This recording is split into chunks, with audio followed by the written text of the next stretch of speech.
ផ្លាស់ប្ដូរការងារពេលណាទៅល្អជាប់ជាមួយនឹងវីដេអូមុនដែលយើងនិយាយអំពី job hopping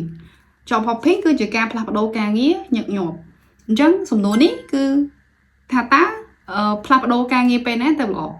ជាទូទៅមានគំនិតពីរទី1អាចថាគំនិតបែបបុរាណដែរតែយើងតែងតែគិតថាតែងតែឮថាបើសិនជាផ្លាស់ប្ដូរការងារញឹកញាប់ពេកវាខូច credit ខូច CV អត់មានទាន់បានរៀនអីផងផ្លាស់ប្ដូរទៅមកកន្លែងទៀតនាំមកយើងចាប់ផ្ដើមថ្មី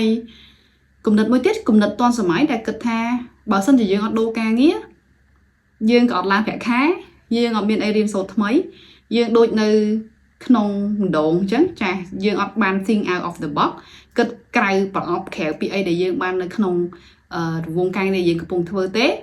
អញ្ចឹងគំនិតពីរនេះគឺអត់ខុសអត់ត្រូវទេវាជាគំនិតយោបល់វាជាគំនិតចំណែកឯគំនិតរបស់ខ្ញុំផ្ទាល់បើសិនជាបងប្អូនមានគំនិតផ្សេងៗអាច comment នៅក្រោមវីដេអូនេះបានការផ្លាស់ប្ដូរការងារនៅពេលដែលយើងបានរៀនច្បាស់លាស់ហើយជាមួយនឹងការងាររបស់យើងធ្វើសប្តាហ៍ថ្ងៃយើងមានប្រាក់ខែត្រឹមត្រូវគ្រប់គ្រាន់ហើយក្នុងការចាក់ចេញពីការងារដែលយើងកំពុងតែធ្វើហើយឈានទៅរកកម្រិត level មួយទៀតនៃការងារដែលយើងកំពុងតែធ្វើសប្តាហ៍ថ្ងៃនេះដូចយើងលេង game អញ្ចឹងនិយាយទៅចាពី level 1 level 2 level 3ប៉ុន្តែជា chance ជាខ្សែចង្វាក់បទពិសោធន៍របស់យើងនឹងតគ្នាអញ្ចឹងបកមកវិញគឺជាសង្ខេបមានន័យថាការផ្លាស់ប្ដូរការងារល្អនៅពេលដែលយើងបានរៀនច្បាស់ហើយពី